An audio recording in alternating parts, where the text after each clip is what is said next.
We asked viewers of Fox and Friends Weekend to submit some questions to ask you. We'd love to ask you a few of these questions on their behalf. Sure. I'll start with Lisa in Florida. She says, which Democrat, dead or alive, would you sit down for dinner with to discuss ways to unify our country? So he's not a Democrat anymore, but I used to get along really well with Joe Manchin. I got along with him, and we'd meet a lot. He said, you're doing a great job, you're a great president. And when this impeachment hoax started happening, he said, I'll never vote against you. You're a great president. And then he voted against me. I never spoke to him again. Okay? So that was one, but that was one that I sat down. I'd sit down with anybody, frankly. I want to unify the country. Laura from Nebraska said, I'm the mother of 2 Army officers. What are you going to do to rebuild our military? And I would add to that, rip out the woke stuff that's happening. Oh, yeah. All the vets and the service members see is embedded in our Pentagon right now. You know the military better than anybody. I'd put him in charge. I really would. I often think of it. He'd do a great job. I talked to him about it a little bit. We talked about let go of him easily. We ended up doing good. No, the show has to do worse. If the show does worse, if I see the ratings go down, I'm going to steal them. I'll steal all of you, frankly. But no, he would be unbelievable at defense. He would be unbelievable at defense or at the VA. The VA they did a good job, though. They ended up doing a good job. You know, they're trying to undo a lot of that stuff. Oh, they were undoing it. Yes, they are. We did 2 things. Number one, I got the right to fire people. We fired 9,000 sadists, horrible people. They were beating up. These people are sick. The other thing I got where you could go out, if you couldn't get good service, you go out, and Pete was driving me crazy about this. We know each other a little bit, but we know each other only in a positive way. He would call up and say, soldiers are waiting for 3 and 4 months to see a doctor. They couldn't say it. And I got it actually approved through Congress. And now what they're doing is they're ending that. Mm-hmm. Where if it took more, think of going to the hospital or the doctor with your kids, your husband, who's great, by the way. He's great. He'd fit into this panel very well. He's right there. Where is he? Oh, look at him. Oh, I saw a guy with a pink shirt. I didn't look up. And I knew he would never wear a pink shirt, so I didn't have to. Wow. Good. I'm glad I said the right thing. Yeah. He is. He's great. He's a great champion. He climbs those trees for years. I want to ask you what Rena in Liberty, Maine asks. By the way, your sleep schedule, your diet, these are things of legend. So she asks, President Trump, what is the very first thing you do every morning? So I don't sleep a lot. I don't say that as a badge of courage. A lot of people don't sleep, and they maybe do. I rarely eat breakfast. It's funny, I love food, but I don't necessarily, I'm too anxious. I really enjoy life. It's crazy. I shouldn't enjoy life. I get indicted, I get impeached. Somebody said, how do you live? You know the most often question? I get 2 questions. Mm-hmm. Number 1, I get, will they do it again? You know what that means. Very ominous. I said, they're going to try because they can't help themselves. They're bad. But we hope we're going to have them blocked, okay? Mm-hmm. The other question is, how do you do it? How do you stand up and you get impeached, you get indicted, you get this, you get convicted of bullshit? And they say, how do you do it? I get that question from very big, like you see the cars out here, you see the biggest people all over, the biggest people on Wall Street, they say, how do you do it? How do you do it? They get a letter from the SEC that's a friendly civil letter, and they can't sleep for 2 weeks. They say, how do you do it? And that's one I've never been able to answer. I don't know. The reason I think I can do that is because I know how great this country can be, and it's so big. It's such an important thing that I'm doing. I enjoy doing it. I have obstacles. These obstacles, it would be so nice not to have a phony Russia hoax. Look at the Russia scam. It was just a scam. For 2 years it went on. And you want to do business with Russia, make a lot of money, it's good. They forced, and now the worst thing happened. Russia has been forced into the arms of China. This is something that if you're 10 years old studying history, you learn never let Russia and China get together. Well, between Obama and Biden, they forced Russia. I had it opposite. The problem I had, though, I had the hoax. I had the hoax going on. It was harder for me. I'd say to Putin, he would actually say to me, he said, we could make wonderful deals for our countries, but it's very tough. I said, it's very tough for me. Because if I made a deal, they'd say, oh, the Russia deal, the Russia hoax, he loves Putin and all that stuff. So we understood it. But we got along very well. We had a very good relationship. And Ukraine and the Ukraine war has obviously brought Russia and China together closer, right? It's brought a tremendous. It's an axis. It's a new axis. It's also brought Iran into the picture, and it's brought a little bit North Korea back into the picture. You know, I got along great with him, Kim Jong-un, when I went to meet him. Remember the famous couple of meetings? I got along great with him. I know him quite well, and he's a very smart guy. They hate when I say that, but we had it going so good, and now all these people that are against us have become like a partnership, and a lot of bad things are happening. The Taiwan situation is, yeah, you can give them a couple of more minutes, fellas. That's all right. Okay, somebody's saying to end it. We'll give them a couple of more minutes, okay? Thank you. For Sean, in honor of Sean with his when you look at what's happening now, the whole world is lining up against us, and our allies are getting very weak for us. They're no longer for us. But watch what's happening with China and Taiwan. That's a big deal. It's a big deal. May I follow up? He said, talk to us about, you just love life and you care about this country. People ask you, why do you do this? How can you do this? I mean, not to mention the rally after rally, the energy. But maybe the question isn't how do you do this over and over, but how does your family do this? All the obstacles, these are things you care about, your ambitions for the country. What about everybody around you? So I think in many ways it's tougher on them than it is on me. They're good people, all of them, everyone. I have a wonderful wife who has to listen to this stuff all the time. They do that for this reason. They do that, all these salacious names that they put in of these people. And I'm not even allowed to defend myself because of a gag order. Think of it. But they put this stuff in to create havoc. These are bad people. I know everything they're doing. I know every move they make. I get it. But a lot of people don't. But it's tougher. I think it's probably, in many ways, it's tougher on my family than it is on me. You know my sons. I mean, they're great, and they work hard, and they, Don's become pretty right. He's become, and, they went after this young guy, Don.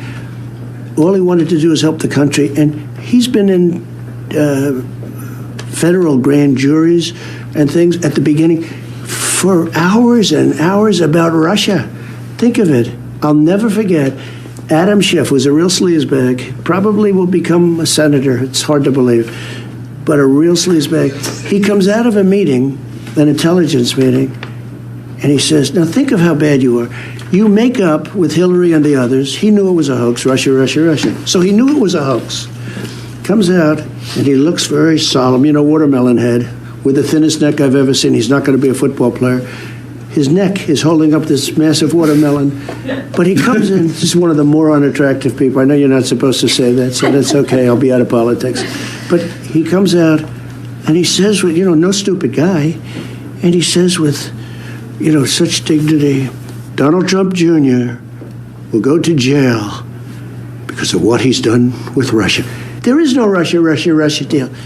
And he's saying that my son, who's a young guy, is going to go to jail. And I call my son, and I'm watching this. It's a big headline. Schiff predicts. Remember when he said he has all this info? He had nothing because the kid didn't know anything about Russia. Right. He knew less about Russia than your husband knows, okay? Unless they had any trees in Russia that you climbed. So Donald Trump Jr. will go to jail because of what he's done with Russia. And he knows it's a hoax. He's talking about a young man going to jail about something that he knows is a hoax. How bad do you have to be? Right. And I call him up. I say, Don, are you okay? Yeah, I don't know what they're saying. He didn't even know. He didn't have any idea what was going on. It's a shame. And he became tougher. I mean, two things happen. You either become tougher or you go into a corner and you put your thumb in your mouth and you say, Mommy, take me home, right? And he chose not to do that. Well, I'm glad that that's the case. And by the way, as having come from a political family and my husband having run for office, what's happened to your family in particular, it just breaks my heart. How's Melania doing with that? She's fine, but I think it's very hard for her. I mean, she's fine. But it's, she has to read all this crap.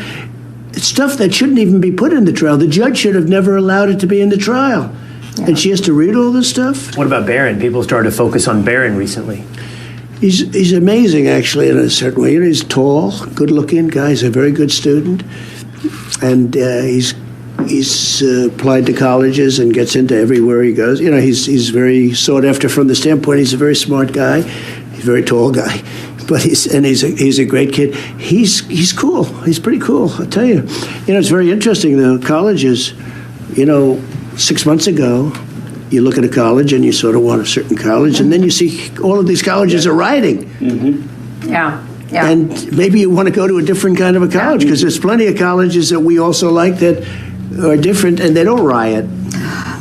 This is Sharon from Alabama, and I think her question actually ties into what we were just talking about. How do you do this? And I know that you've said before that you've been sustained by the prayers of lots of Americans. I've seen pictures of people praying over you. It's incredible, actually. Her question is, she says, you've been faced with so much adversity and persecution for years. What's your relationship with God like, and how do you pray? That's Sharon from Alabama. Okay, so I think it's good. I do very well with the evangelicals. I love the evangelicals. And I have more people saying they pray for me. I can't even believe it. And they are so committed, and they're so believing. They say, "Sir, you're going to be okay. I pray for you every night." I mean, everybody, almost, I can't say everybody, but almost everybody that sees me, they say it. It's such a beautiful thing. You know what's a beautiful thing, too? When you look at all of this bad stuff going on, they have nothing to look up to. They have no God. They have no anything. They kill people. They beat people. They push people into subways. There's just nothing there. Religion is such a great thing. It keeps you. There's something to be good about. You want to be good.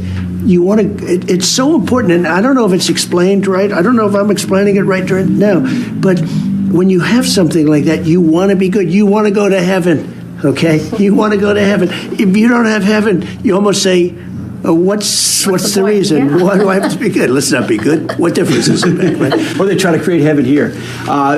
Exit question real quick. We'll end where we started. Attorney General, what are you, we talked about how you fix the DOJ, how you bring justice back to this country. When we talk to people, people's faith in the system is shattered. Yeah. Absolutely shattered. We've seen it in your fundraising numbers. It should be. So who do you choose? What kind of, do you have a name that's top on your list? I do have a couple, and one in particular, but I made a lot of good choices. I got that one wrong. I was very loyal to one because he was the first senator to endorse me. As soon as conflict came up, he ran for the hills. And actually, the second one, he ran for the hills. When he heard that he was going to be impeached, they were going to impeach him. And he was like a different person. I had to get rid of him. And I would say that was the one thing. One of the truly important positions is Attorney General. And I was very disappointed at both of those Attorney Generals. Jeff Sessions was, I don't blame myself too much. He was some position in Alabama, and he wanted to be so bad. And he was the first senator to endorse me. And again, I was sort of a civilian. I didn't have a lot of people. I didn't know that many senators. And he went to a rally in Mobile. The fact is that we had 72,000 people, so it wasn't that big a shot. But he came to me and he said, I'd love to be Attorney General. And I didn't see it.